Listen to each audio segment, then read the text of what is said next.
వాళ్ళ ఆత్మస్థైర్యం కోసం 15,000 రూపాయలు ఇవ్వడం జరుగుతుంది. అదేవిధంగా రైతులకి 20,000, మెగా డిఎస్సి, యువకులకు 20 లక్షల జాబ్లు, అదేవిధంగా నెలకి 3,000 లెక్కన, అవ్వాతాతలకు పెన్షన్ కూడా 4,000 ఇవ్వబోతున్నారు. అదేవిధంగా రేపు జూన్ నెలలోనే 7,000 ఇవ్వబోతున్నారు.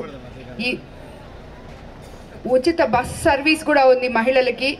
ఇవన్నీ మనకి రావాలంటే చంద్రబాబు నాయుడు గారిని తిరిగి మనం ముఖ్యమంత్రిగా చేసుకోవాలి. మీ అపూర్వమైన ఓటు మా ఇద్దరికి, ఎంపీకి ఒకటి, ఎమ్మెల్యేకి ఒకటి సైకిల్ మీద వేయాలని కోరుకుంటున్నాను.